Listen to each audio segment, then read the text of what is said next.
Hello there yo, Davey Meister here and welcome back to another new video. Today, we'll be talking about a very interesting development that seems to be happening in the comics and how I can see such a development working. Essentially, the recent Shang-Chi comics have adopted the 10 rings design that was used in the MCU. Just from social media alone, I noticed that some fans don't seem to like this change, or even the idea of adopting Marvel live-action movie concepts into the comics.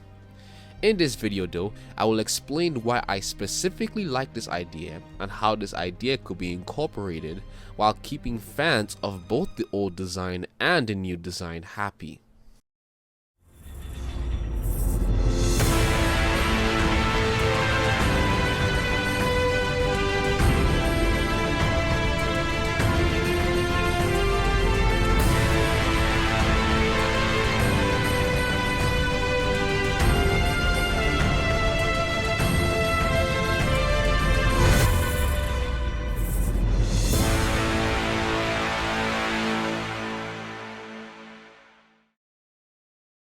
In the comics, the original 10 rings was a weapon used mainly by one of Iron Man's main villains, the Mandarin.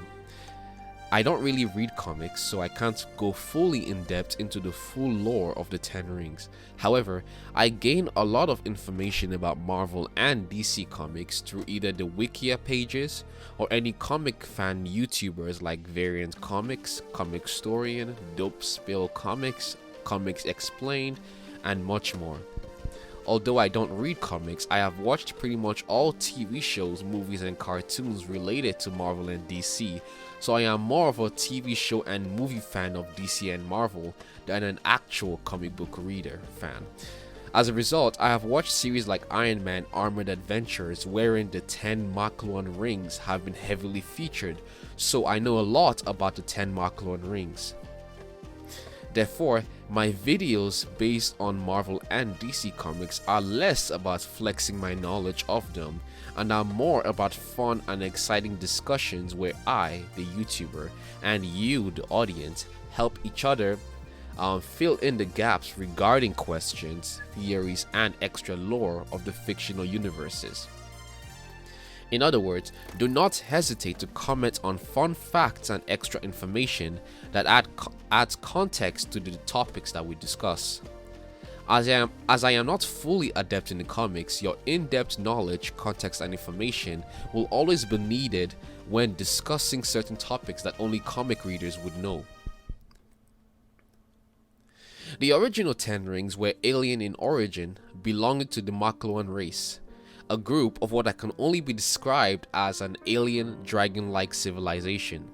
However, through a series of events, the Mandarin had taken the 10 rings for himself from a Makluan spaceship, and of course, the 10 rings, at least when utilized by the Mandarin, took the form of rings that could be worn on the finger. Each one of those rings had a special power that when put together made the user incredibly powerful. One ring could rearrange matter, another could generate concussive force, another could disintegrate stuff, another could blast flames, another could shoot ice, another could shoot lightning, and much more. While they are probably not as powerful as the Infinity Gauntlet, you can see why one can be really powerful with these artifacts. In the Marvel Cinematic live-action continuity, however, since Shang-Chi was the main focus of the movie, and we're dealing with martial artists, the writers of the movie decided to change the design and abilities of the 10 rings, even possibly the lore of how those rings came to be. In the MCU, the 10 rings were remodeled to be worn on the arms and not the fingers. Then it was designed such that it could be used in conjunction with the martial arts utilized by Shang-Chi and the Mandarin. On top of this, the ring's abilities became more simplified and could be fired and thrown as energy blast. A lot of people, including me, found this to be a really cool change, and it is one of the creative changes done by Marvel that I actually really like. However, some others didn't really like this change and wanted the 10 rings to be as they originally were, which is a perfectly valid take. However, something else very interesting happened. In the latest Shang-Chi comic runs, they decided to give Shang-Chi the bracelet model 10 rings that was adapted by the MCU. A lot of people found this to be ridiculous and concluded that perhaps they were trying to retcon and alter the original 10 rings. This was honestly an understandable conclusion. Even I thought that if they were going this route, then it would not be a good idea either. However, I realized that there was another cool route that they could take that could leave fans of both designs happy, and that route is separating the 10 mystical rings from the 10 Makluan rings. Essentially, the idea is that since both ideas are considered cool by different parts of the fan base, why not make both ideas canon?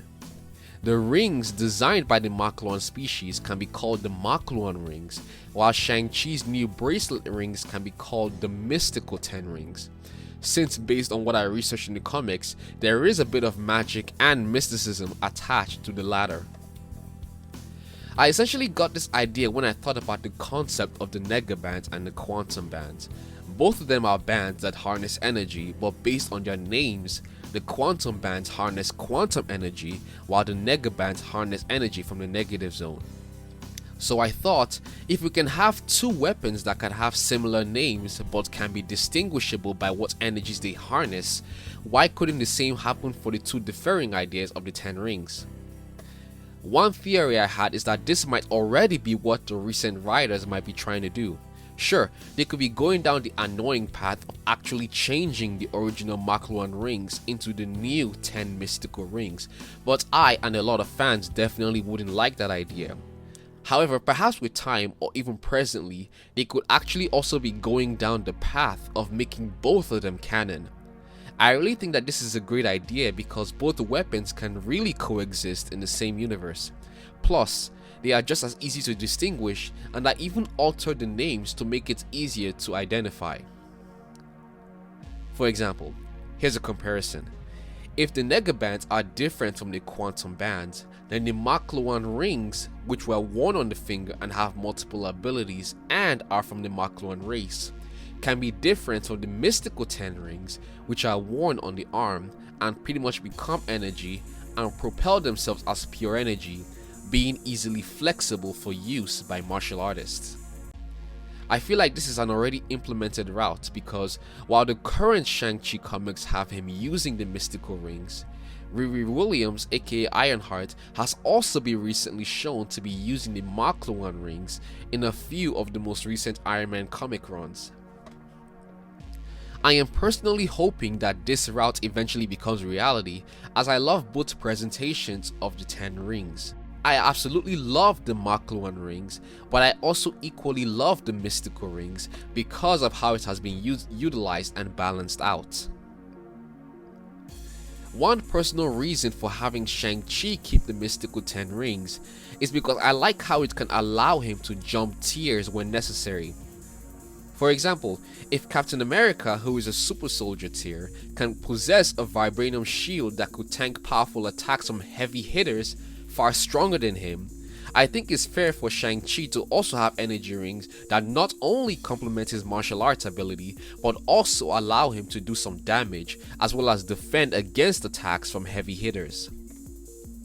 Another example is Hawkeye.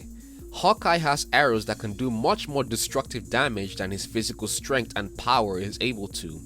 For example, in the MCU, we see Hawkeye with the pin particle arrows, and he has now jumped tiers even more in his destructive capabilities.